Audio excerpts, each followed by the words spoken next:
പാർലമെന്റിലെ DMKയുടെ നീക്കങ്ങളെ സൂക്ഷ്മമായി നിരീക്ഷിക്കുകയാണ് NDA സഖ്യം. മണ്ഡല പുനർനിർണയം, വനിതാ സംവരണ ബിൽ എന്നിവ പാർലമെന്റിൽ അവതരിപ്പിക്കുന്നതിന് മുൻപ് DMKയെ ഒപ്പം കൂട്ടാനുള്ള നീക്കത്തിലാണ് കോൺഗ്രസും.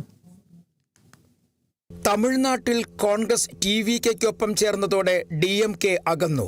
നിലവിൽ പാർലമെന്റിൽ അംഗബലം കൊണ്ട് DMK പ്രതിപക്ഷ നിരയിലെ മൂന്നാം കക്ഷിയാണ്. ശീതകാല സമ്മേളനത്തിൽ DMKയുടെ നിലപാടുകളിൽ കണ്ണും നട്ടിരിക്കുകയാണ് BJP. പ്രതിപക്ഷ നിരയിലാണെങ്കിലും കോൺഗ്രസിനൊപ്പം നിൽക്കാതെ സ്വതന്ത്ര നിലപാടാണ് DMK സ്വീകരിക്കുന്നത്. വന്ദേമാതരം ആലാപനം സംബന്ധിച്ച ബില്ലിലും നീറ്റ് പരീക്ഷാ ക്രമക്കേടിലും DMK സ്വതന്ത്ര നിലപാട് സ്വീകരിച്ചു.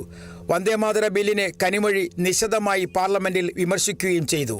അതേസമയം പാറ്റ സമരത്തിനോടുള്ള സമീപനം വ്യക്തമാക്കാതെ തുടരുകയാണ് DMK.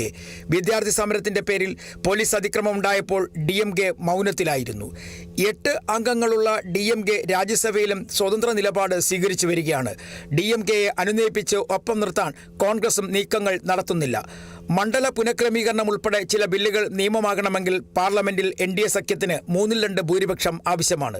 അതുകൊണ്ട് തന്നെ DMKയെ ഒപ്പം നിർത്താൻ BJP ചില അണിയറ നീക്കങ്ങൾ നടത്തുകയാണ്. എന്നാൽ ഈ വിഷയത്തിൽ സ്റ്റാലിൻ ഉൾപ്പെടെയുള്ള DMK നേതാക്കൾ ഇതുവരെയായും പ്രതികരിച്ചിട്ടില്ല.